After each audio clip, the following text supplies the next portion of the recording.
So PGP Glass Ceylon just released their latest financials, and honestly, there's a real puzzle here. For the 9 months ending December 31st, 2025, their profits absolutely soared, but their sales, they barely budged. Let's take out the financial x-ray and see what's really going on. So get this, for the last 9 months, PGP's profits shot up by almost 24%, but their sales, they only nudged up by 2.6%. That kind of a gap, well, that gets you asking some serious questions right away. I mean, how in the world does profit just blow past sales like that? That's the mystery we're cracking today. And the clues? They're hidden right here in the financial statements. So let's dig in. Okay, real quick, just have to put this out there. This is all based on my own personal views, and it's just for informational purposes. So please don't take it as financial advice. And for full transparency, I do have a financial stake in PGP Glass Ceylon PLC. All right, our first clue in solving this profit mystery is all about the margins. Turns out the secret sauce wasn't about selling more stuff. It was about getting way more efficient at making it.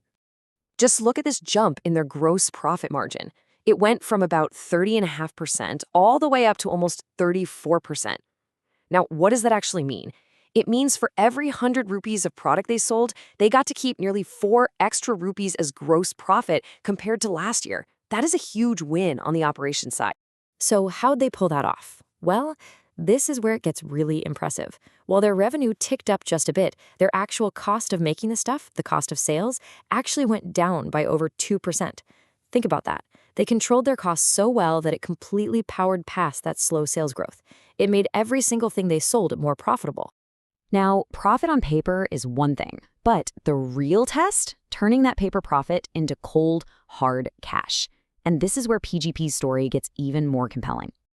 Okay, so the income statement shows a net profit of 3.19 billion rupees. That's a solid number, no doubt about it.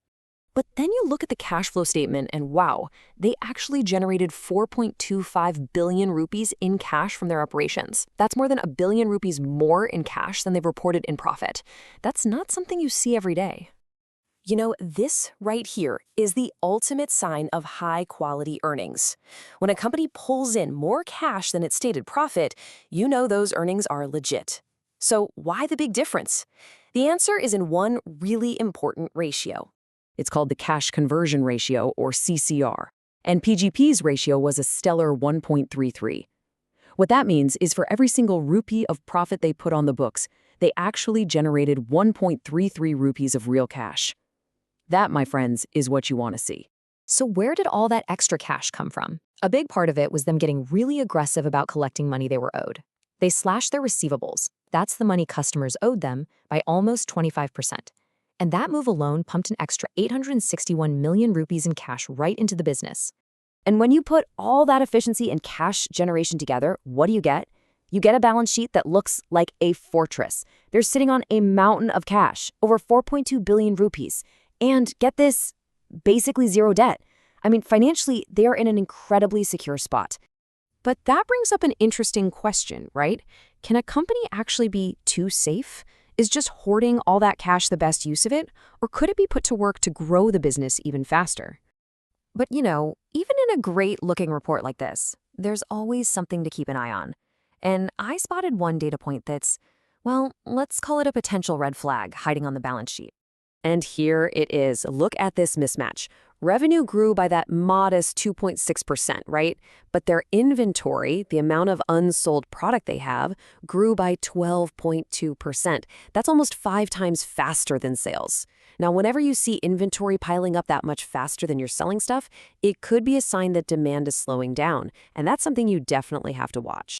So after putting PGP under the financial x-ray, what are the big takeaways? There are a few key lessons here that apply to analyzing almost any company.